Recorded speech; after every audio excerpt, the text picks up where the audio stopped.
Hello, everyone. Welcome to BowTieSecurityGuy After Dark. I have no idea what episode this is. But my guest today is Andrew Trainum.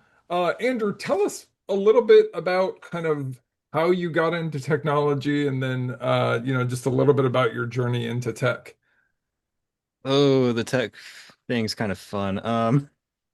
So I actually started my first tech job was I worked at a radio station as a board operator for a few years. That place was actually owned by a cell phone company. Um, and so their IT manager left and they're like, "Hey, you know computers, you want to be down here?"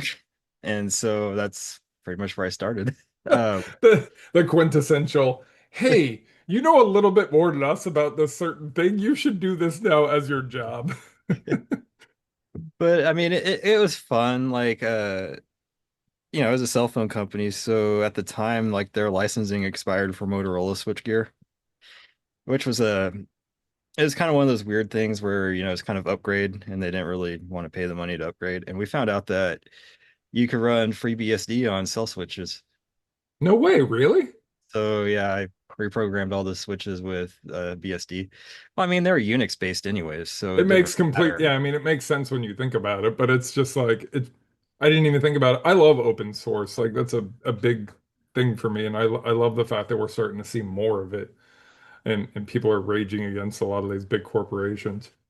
Yeah, well, I mean, most of the software I design is either I design it myself and then or I fork it from open source. And then like a lot of times what we do is like if I design something and I forked it from open source, I'll actually start contributing back. Yeah. Either by helping or, like some places, I mean, they're fine with monetary and gifts and things like that. So So I mean, you went from, basically playing with Linux and FreeBSD, and then turned it into a career in pen testing as the CyberSloth. How yeah, did how did that even kind of come about? I feel like all of our transitions into technology, for those of us who have been in the cyber field for longer than 10, 20 years, it's all just kind of like happenstance and being at the right place. Is that very similar for you? it just kind of happened. Like I said, when I worked at the cell phone company, we always had to deal with security there. Yeah. And so after that, I moved to the medical industry, and then obviously security there. That's really before like cybersecurity was actually a thing. It was still information technology. And I've been in this place too long. Yeah. No, I feel the same way. Like when I talk to these younger generation of cyber people, I'm like, I feel like they're not learning the basics. They're being taught how to put a roof on a house without knowing how the foundation, keeps it up, right? Right. I see so much of that when we just went through a bunch of entry level like job interviews, and a lot of people couldn't answer basic troubleshooting because they've never had to do it. And see, and then you get to like the problem where I'm at now. Like I tend to just work for myself because I can't find work because No. whatever reason, right? Well, the market's insanity right now. And Like, and well, you're really active on LinkedIn. You put a ton of work into LinkedIn, and you still are struggling to find an opportunity because it's crazy. It's insane. what I found out is a lot of people get scared of me because the amount of certs and like realms that I cover. You do have an alphabet after your name. I agree. So I mean, it was those were actually just mostly from school. I mean, the ISC squared ones were myself, the HIPAA certs were myself, but all the other ones were just because of school, and they were kind of just Yeah. included in the deal. A lot of them get included with that, and I think what people don't understand about this job market is one, pen testing is the most like anytime I talk to someone who's like, I want to be a pen tester, I want to do incident response. I'm like, okay, that's real competitive. Like maybe go into governance first and work your way to there. Well, What advice nowadays, would you give to some of those people trying to break into this market? Or I mean, what's the reality of the market to you? I mean, honestly, like right now, I'm building servers and software because that's just what Right, That's there that's where the is. cash is. Yeah. Um, but I mean, if I had to do it all over again, well, first you have to learn how to fix a computer. That's like tier one. Yep. Like go work your help desk for 5, 6 years, learn every aspect of that. Because once you learn that, security gets a whole lot easier. I can't express how often I use my help desk skills in a major incident, right? Well, All the time. especially like in like pen testing. I mean, if you're social engineering someone and you know how a help desk operates or you know how like a carrier Yep. operates, it makes life so much easier. Like you know, like a Dell rep's never going to show up to a place and try to walk in, all right? But you Right. do know, like if you work in a medical facility, you know that a medical rep's going to sit there and bring donuts every day. All the time. Or if or if you work general help desk, you know the keywords to say, hey, oh, I got a problem with my computer, or I saw this on your logs, and I'm just like, I need your password, or I need you to get me connected to your screen. Yep.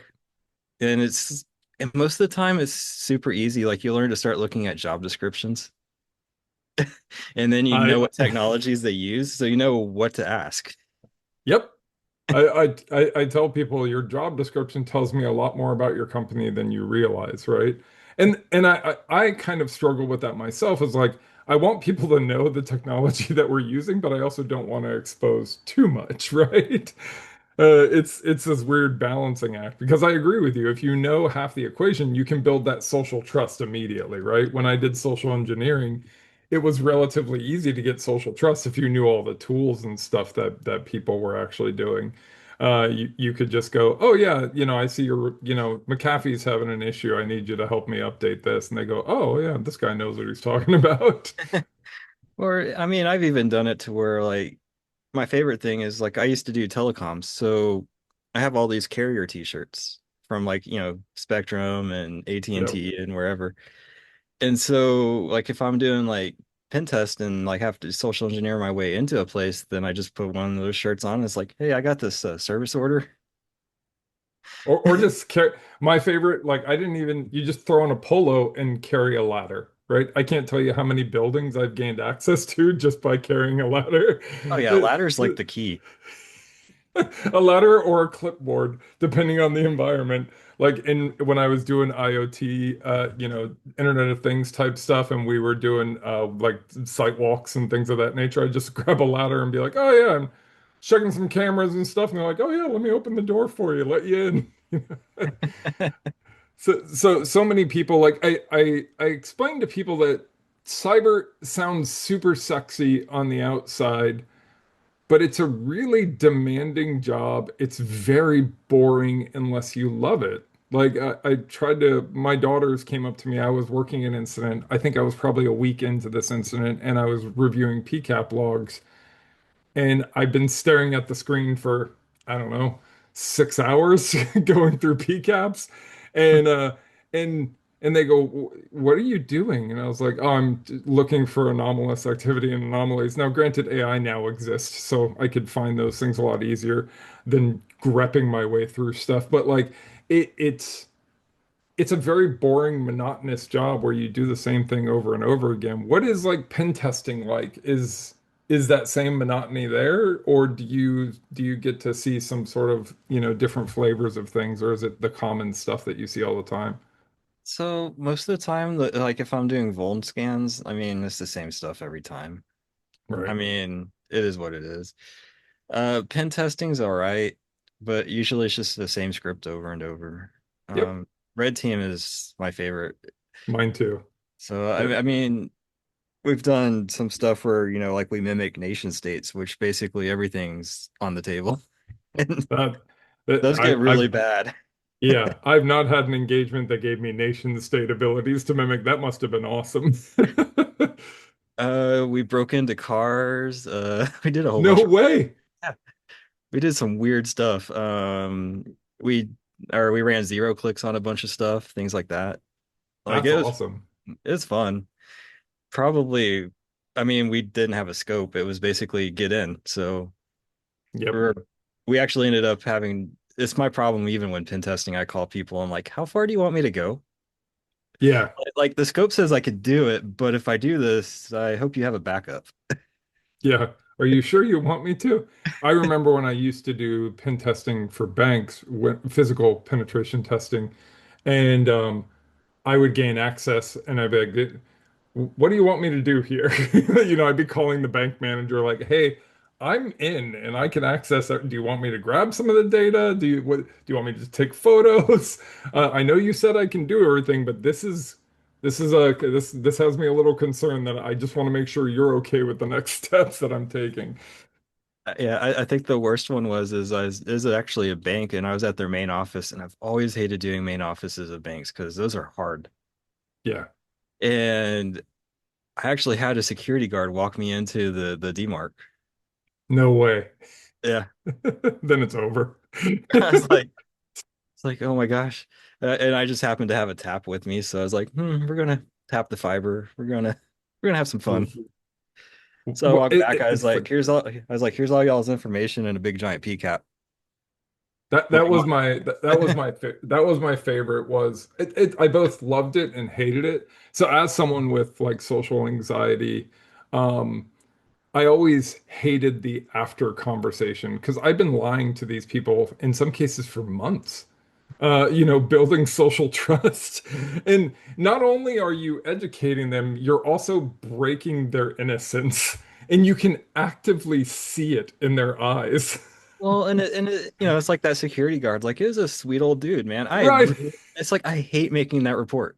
I No, really so hate it. I I totally feel so feel bad. this old lady, I had convinced her using her bumper stickers that I was a fan of. I can't even remember the football team. I did research before I went into the op. And we talk sports like all all the time. And I remember her looking at me, and I'm just gonna name a sports team, and it may not even be right, but she's like, "Are you even a Bears fan?" And I was like, "No, I got that off your bumper sticker." She's like, "I don't even know what to believe anymore, Rob. Is that your real name?" And I was like, it is. It's like it- but it's interesting too, right? Because what people don't understand is like not only are you competing in this job market with other hackers, you're competing with nation state actors. You're competing with scammers who are actively trying to recruit people to do nefarious things. And the market itself is just so kind of flooded with garbage. It's so difficult to kind of navigate. How are you finding opportunities, even though it's like server work and things like that? What are you doing to kind of find those opportunities? I see you're really engaged in LinkedIn and you've got a decent amount of followers, and that's where I saw your stuff. I just liked your kind of style and I was like, hey, you should come hang. That was Um a fluke. That was a that's the yeah, story on LinkedIn. Is I started treating it like, people treat like Twitter and everything, and I'm just like, you know yeah. what? The job market's down, so I'm just gonna What do have you fun. have to lose? Yeah. It, So it's funny because I try to explain to people it's not about even what you post, it's about repetition. Like it truly doesn't matter content wise because the algorithm basically shows engagement, whether you're pissing someone off, having them get excited, whatever. Um, it'll start to show your profile to more people, and oh it'll no, show, you've it's wild. So, yeah. Well, no, go I ahead. mean, I'll intentionally piss people off on LinkedIn. Like, I'll I start mean, arguing nonsense just for the fun of it. But I'm also too like I'm one of those people is like I'm pretty open, so if I'm wrong, freaking tell me I'm wrong. But if I'm wrong, then you better have facts to verify that I'm wrong. yeah, yeah. I learned relatively young and then was retold by my wife, people don't want to be corrected, they would rather be wrong. And I'm like, why would they rather be wrong? Like that makes no sense to me. And it was a really hard concept to understand because if I'm wrong, I want you to correct me no matter what. But there's a lot of people who are neurotypical mostly, who don't want to be corrected. They would much rather just be wrong instead of having someone tell them that it's not accurate, to even saying it is still confusing to me, but I have confirmed it with several people. Well, I mean, maybe if more people were open to being wrong and knowing why they're wrong, I mean, the world would be a better place. But That is that's very, very factual. that, So, what are your thoughts? And this is kind of a loaded subject, but it's not like intended to be like a gotcha question. But like, what are your thoughts on some of the AI pen testing that we're starting to see more of? I personally feel like it's another tool in your toolbox. I don't see it as a replacing of pen so. testers. So my deal with AI is like I use AI everywhere, like even to code, but you have to use it right. Like if you're using it as a crutch, fine. But if Right. you're solely depending on it, then Yeah. then that's not where it needs to be. But on the same thing, is like, I've built software where it does pen test, but like I wouldn't want to be in front of that pen test. Yeah. Like that thing's it's bad enough that it does malware gen by itself. God, that's wild. And it'll even do research and everything. I mean, but I never unleash it just because Yeah. I'm personally I'm scared of it. Like Yeah, I've had it running in the lab, and it one time in the lab it generated a worm and then started hopping out of the virtual machines. oh, that's how you know that you've created something that should be contained, and you go, yeah, I'm good with So that. I mean, it's there. It's just we don't power it on ever. Yeah. Well, I remember when I was playing with malware and writing malware, I had written this worm that would, and I don't even know what, I just did it because it was fun, right? It wasn't even like I was trying to infect people. It's probably the same reason you built yours. Um, and I ended up accidentally running it on my main host, and this is like way before I knew really anything, and it was just I tanked my entire system. Like I accidentally rootkitted it, like I could barely. I had to flash the actual hardware to be able to restore it. It was nutty. No, well, see, this worm it only has one purpose in life, and it's to grab as many machines as possible to make its own LLM. Oh wow. So it actually learns, which is scary in its own way. Yeah. Well, So, I think what you hit on was poignant, which is using AI as a tool or as a crutch to kind of help you out when you're struggling. That's fine. Depending on AI and not being able to articulate what it's telling you and to be able to say, yes, this is accurate or no, it's not, is the problem. And that's where I'm seeing a lot of people right. get to. And what people don't realize about AI is it's trash in, trash out, right? 100%. You build it It, on a Nazi forum or something, it's gonna be racist, right? Like it's same thing.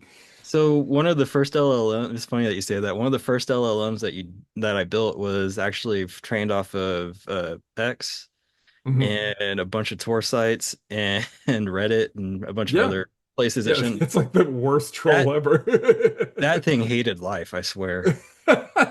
Actually, I still have it running. It posts on X on a random account. I don't even know what account it's on right now, but it's gotten banned like 5 or 6 times.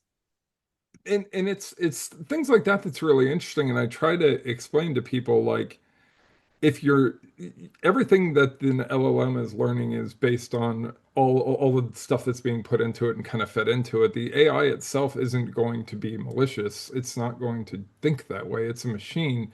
But if you train it off of people who are toxic, it's going to be toxic. I mean, they turned, the filters off of Grok and it became Mega Hitler in like, a few hours. Like, that's I think the scary thing about building your models off of open source social media and open source information.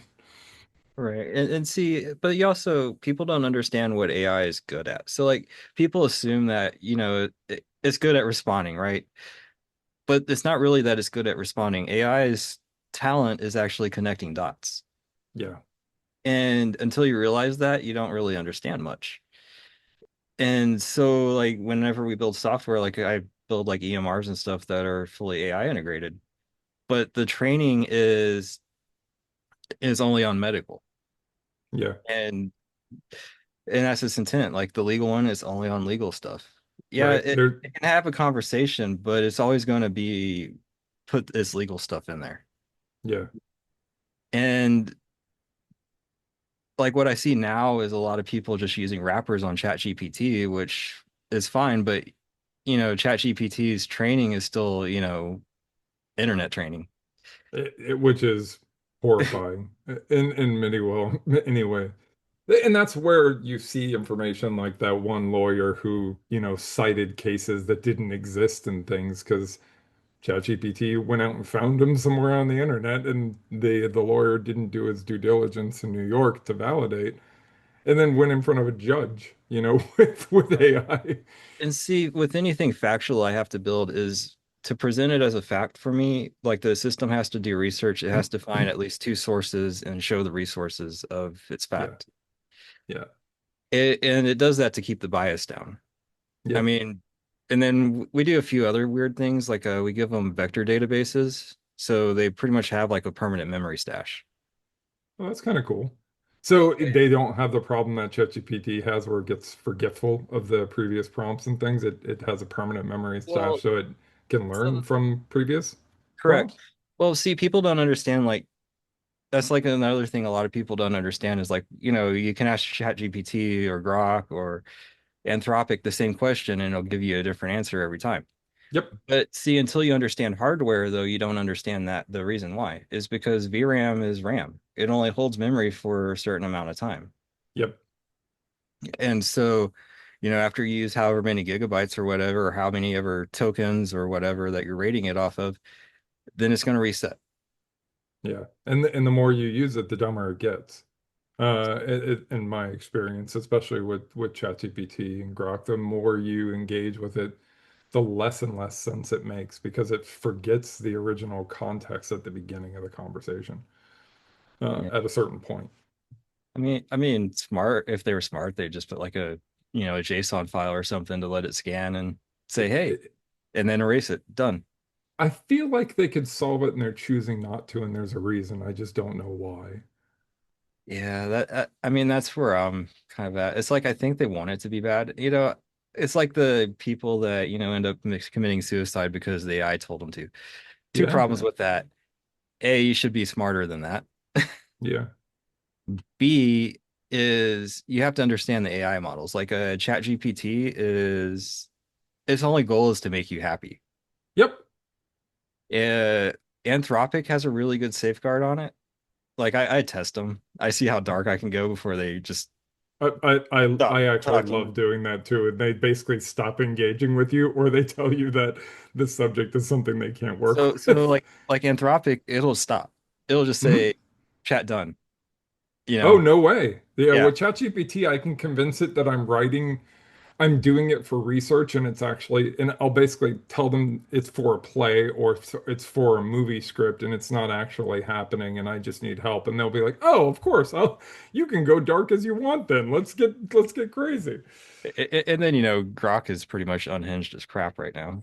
I'm right there with you. I've tried to utilize it and playing with the prompts and it definitely, I would say, is the most unstable of the platforms that are out there. And it's very interesting.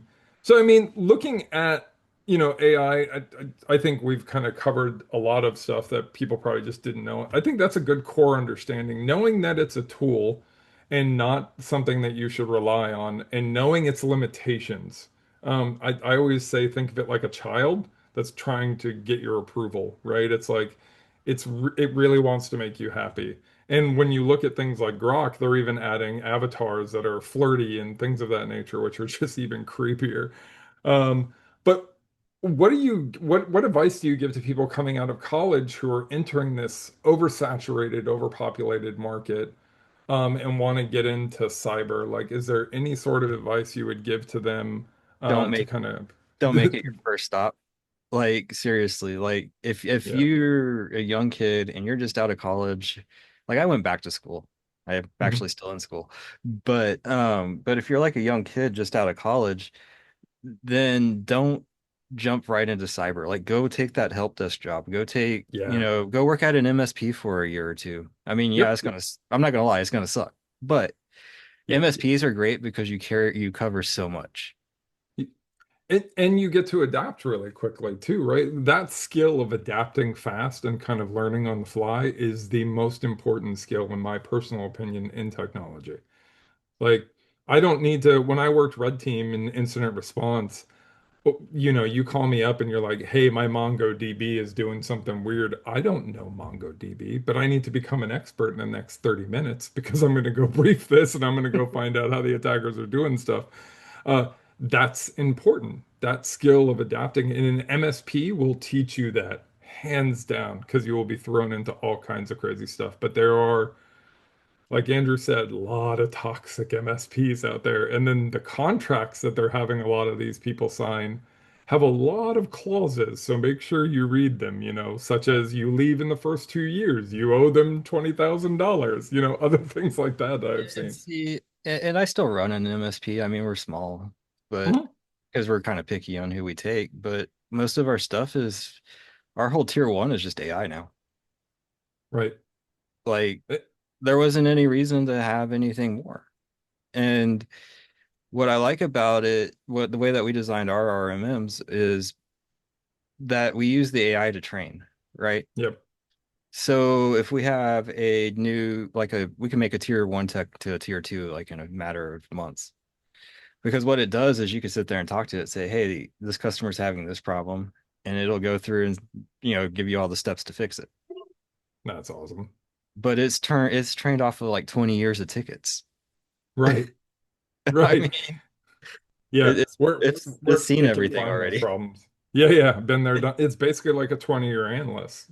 I mean, how do new people even compete with that? I've had this discussion with other people in our field, like what entry-level jobs should they just be? I think your advice of just getting a job anywhere in technology or cyber adjacent is the goal. It shouldn't be trying to jump right into cyber. One, because it's incredibly rare. It'll take several years to do. And the other thing is, it doesn't pay as much as people think anymore. Oh no, it's like I laugh whenever I see like those boot camp things. Make $180,000 after like right after you get Yeah. out, and it's like, there's no way.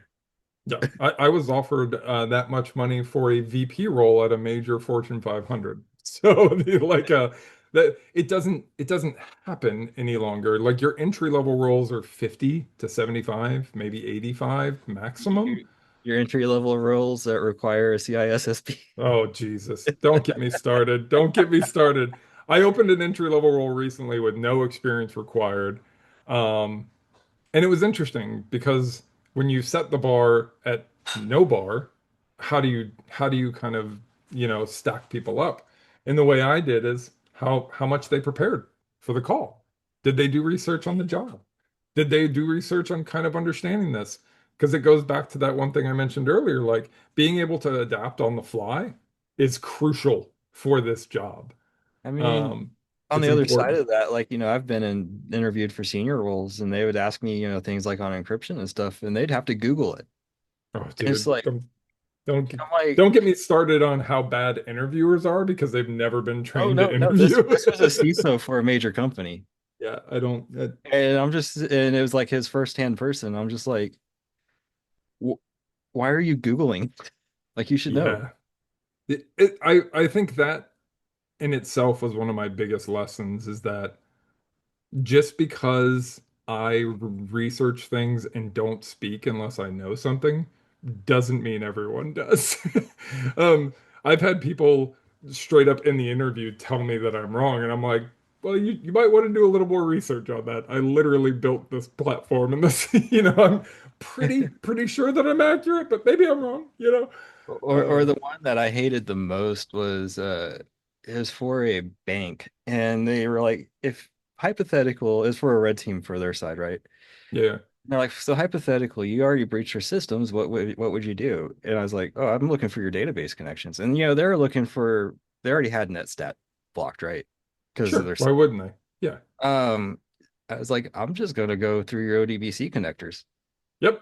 And you're not And going to they're see anything. and they're like, you can't do that. I was like, watch me. Yeah. And and then I had a friend that actually worked there. And like, so he calls me, he's like, hey, what did you tell him in that interview?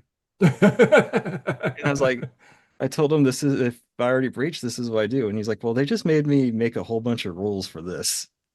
I was like, that's stupid. Yeah.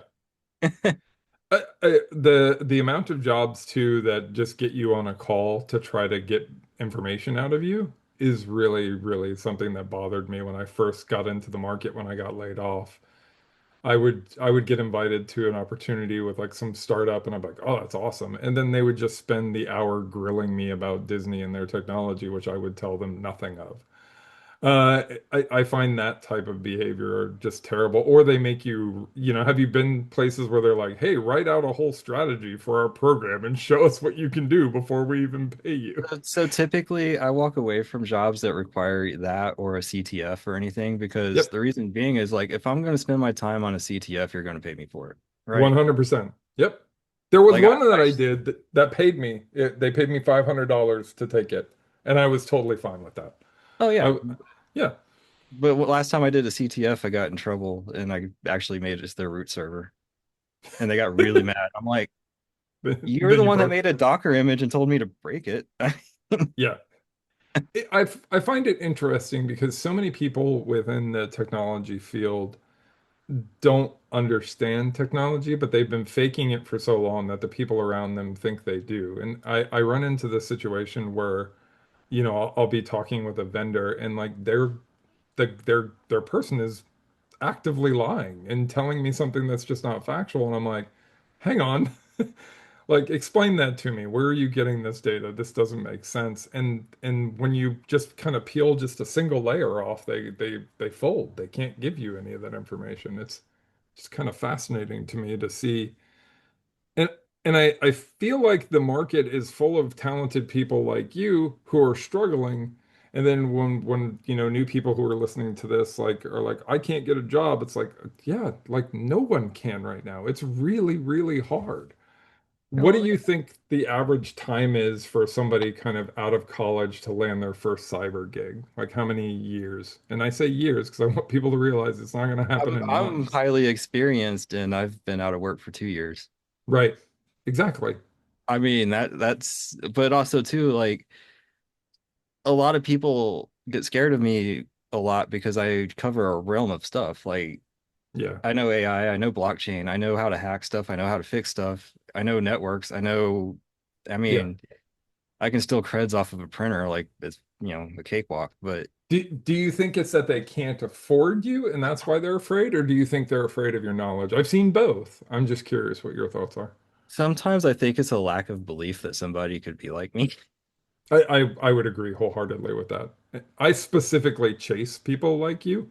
Um, so like whenever I get opportunities, like I have a list of people that I've been watching. And you're definitely on my list of if I have a pen test role, I'm going to try to steal you. Because I think you need to have somebody who truly understands, somebody who's really talented and knows their stuff and is not intimidated by it. I don't mind when my teams are smarter than me. I Well, like see, that. and I'm not a very like I've never been like an egotistical person. Like I don't have to Hmm. be right, and I don't care, you know. Right. Yeah. But at the same side, I realize everybody's their own person. So I mean, you could Yeah. like me, you could hate me. It doesn't make any difference. I'm still going to go to sleep at night, Yeah, you I, know. I am. I try to tell people that I am actively indifferent. I'm just like, what my buddy it always says to me because he doesn't know how to necessarily respond to social situations. He goes, "I'm either very happy or very sad, whatever emotion you need me to be for you." And I'm like, I appreciate you, my friend. I would appreciate you to be happy. He's like, but I am happy, See, because I'm like I've you. gotten really good at when people make me mad, I just turn off. I just walk away. Yeah, well, I don't argue with idiots anymore. It's not worth my time. My go-to saying nowadays is I don't argue with anyone whose TV is bigger than their bookshelf.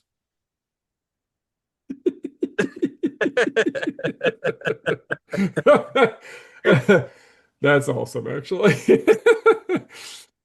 I mean, I don't know how else to be because I mean, I'm tired of fighting with people over headlines. Yeah, I'm right there with you. I look at a lot of the way the market is going, and so much of it is like even in the way we hire is so much about who's the most popular. Everybody's chasing unicorns. I've got a video going out next month that's kind of on that, where it's like, stop making people jump through all these hoops and stop chasing perfection and actually train and grow talent. They're chasing unicorns, but when one shows up, they just bypass it. They freak out, yeah, and they think it's a lie. No, I had that problem too, where they're like, "Well, I don't believe that you know all these technologies and all this stuff." I had someone say that to me in an interview, and I was like, I mean, I'm not lying. Like, I've done all these jobs." And see, with me, it's like if I don't know it, then I can figure it out really fast. Same. Yeah, I get obsessed really quickly. Well, So we've got a few more minutes, man. Um, Feel free, like, what is your MSP if you want to plug it? I don't know if you care about doing that stuff. I'm happy for so you to do so.